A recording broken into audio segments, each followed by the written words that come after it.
前一阵儿啊，世界首富马斯克又在网上跟人掐架了。这次呢，他怼的对象呢是一位中国大 V， 也不知道是为了显示自己读过书有文化，还是为了尊重对方的文化背景，马斯克啊竟然回复了一句中文，就是这句：手整体插在口袋里的人过分自信。这。此话一出，把看不懂中文的美国网友给整懵了，赶紧去谷歌翻译搜答案，想弄清楚马斯克他到底说的是个啥。傻呀！但是看得懂中文的中国网友呢，也懵了，字儿都认识，但马斯克他到底说的是个啥？What？有人替手扶着吧，说这明显是机器翻译的英译中，所以才显得不伦不类。英文的原文呢，应该是 Man with hand in pocket feel cocky all day。马斯克呢是在借此讽刺对方咸吃萝卜淡操心，正事儿不干就知道手插裤兜里面瞎管闲事儿。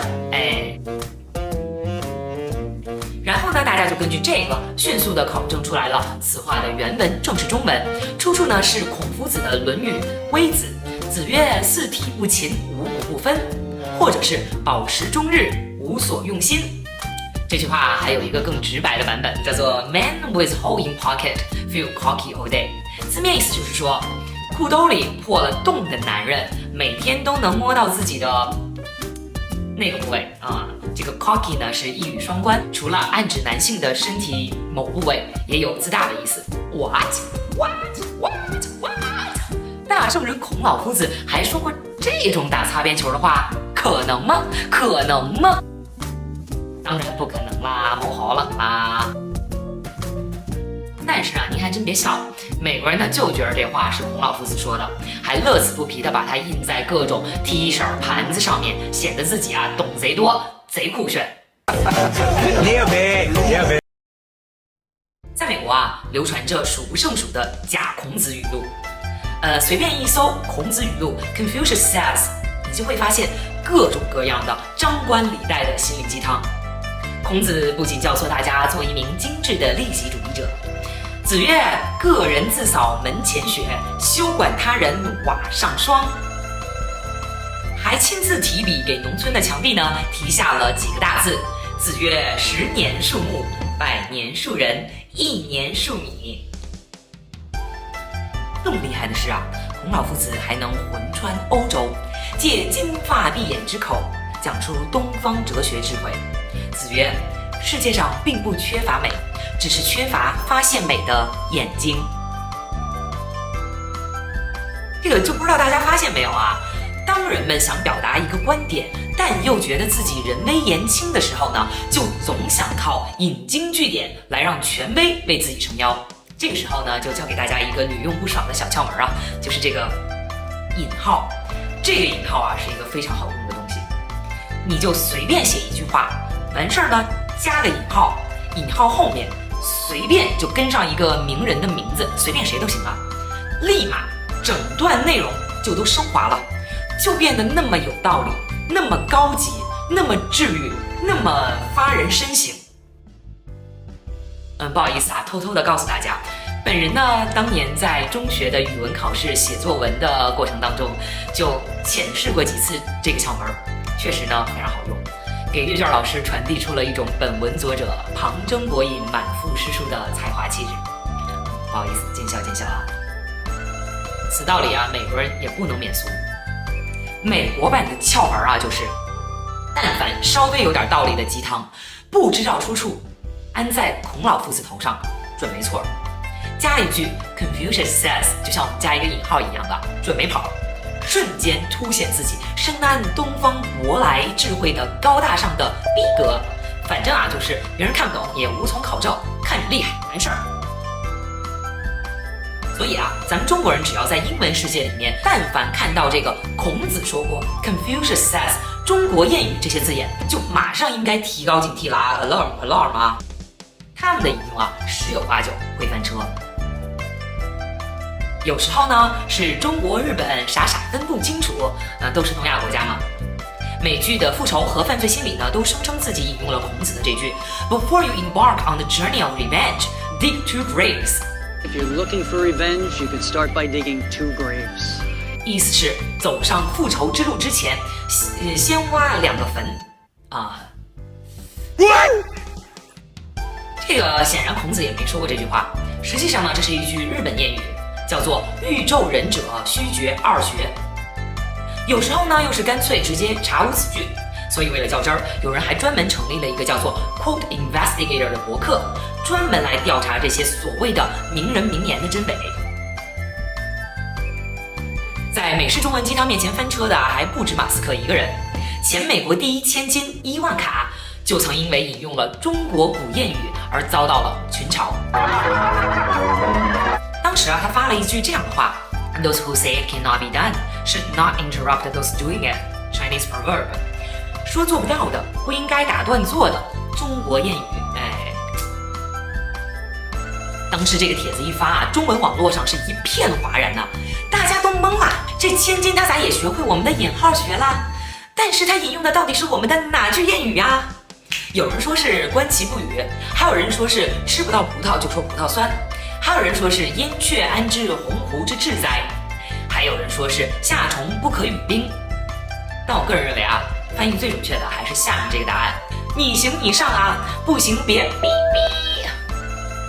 但是，一向刻薄的美国媒体可不会放过这个酸第一千金的好机会。《纽约时报》呢还专门来酸第一千金，说可拉倒什么中国谚语这句话最有可能的出处是来源于爱尔兰剧作家萧伯纳，伊万卡没文化。吹了还不够，有人呢还翻起了伊万卡的旧账。据说2013年呢，千金也曾引用过孔子的名言 ：“Choose a job you love, and you never have to work a day in your life。”子曰：“选一个你爱的工作，这样你人生的每一天都不是在工作。”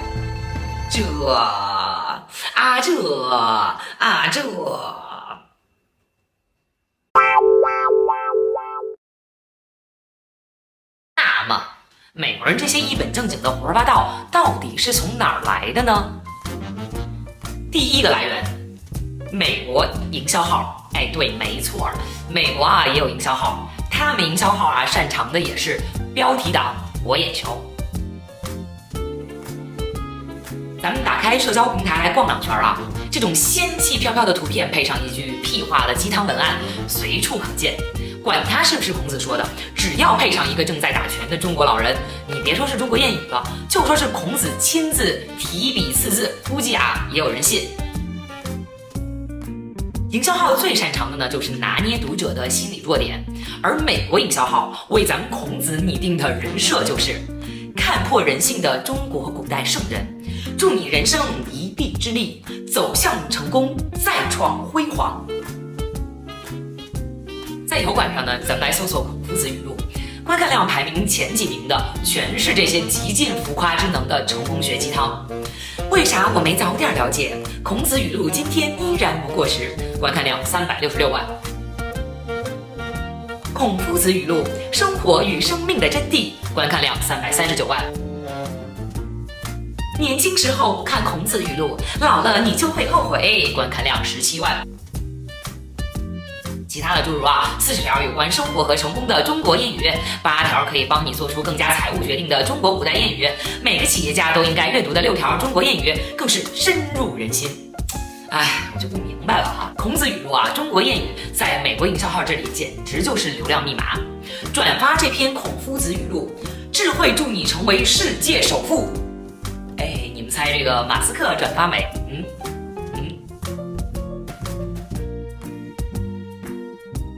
第二个来源不知道大家有没有看过网飞爆火的真人秀《Bling Empire》璀璨帝国？这是一群关于在洛杉矶的顶级亚裔富豪们的生活记录，充满着各种炫富、各种狗血、各种抓马。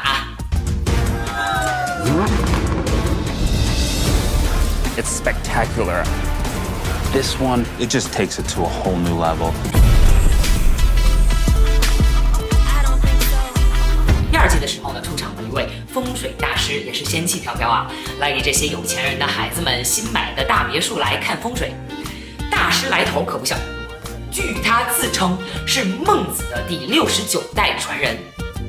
然后呢，他是这个 Taoism， 就是道教的传人。这个等会儿wait a moment。我看到这儿呢，我都笑得不行了。这里面的槽点多的我都不知道从从哪儿开始要吐起好了？不知道孟老爷子知不知道自己的后代现在去搞道教去了？除了道教呢，这位大师还深谙风水、易经、八卦、看手相等各种你能想到的中国古代传统学科，融会贯通。然后按时间来推算的话呢，作为第69代孙子的他呢，这位大师今年已经至少200多岁了。就这种破绽百出，咱们中国人一眼就识破的大忽悠们啊，居然那些美国有钱人们呢，还真把他奉为神明，对大师的话可谓是深信不疑。大师指哪打哪，说啥是啥，恨不得大师一句话就赶紧跪下给他磕3个响头，掏钱也是掏的毫不眨眼。忽悠，接着忽悠。在拍摄过程当中啊，这位大师穿着道袍，开着跑车就酷炫的登场了。人大师呢还拥有着自己的私人飞机，人本人也住着几千平米的大连野，家里车库呢更是集齐了各类超豪华品牌的各种跑车，反正就是各种酷炫吧。他的网站上我们可以看到大师的报价：给房子看风水3.6万美元起，给土地看风水6.8万美元起，帮你驱邪不贵，区10万美元，一枚开过光的书签6000美元。就反正啊，大师的功力多不多啊？我不知道，反正人家赚的可是真多啊。所以就是这种稍微能跟中国扯上点关系的大忽悠们，也是把我们的孔老夫子跟其他贤者圣人们以及中华传统文化之美张冠李戴、似是而非的来源之一。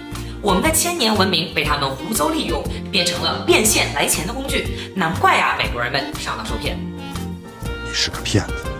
事实上，追溯一下这股借孔子之口胡说八道的风潮，在美国呢已经吹拂了近100年之久了。20世纪30年代，就有一位美国的专栏作家叫做沃尔特·温切尔，就借孔子之口呢开始讽刺时事。随后呢就掀起了一股浪潮，人们开始借孔子之口呢讲笑话。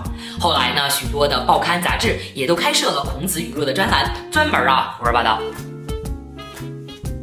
孔子呢成为了美国广告商的宠儿，卖墓地的警告你，人无远虑，必有近忧；买汽车的告诉你，子曰是聪明人就买新型别克。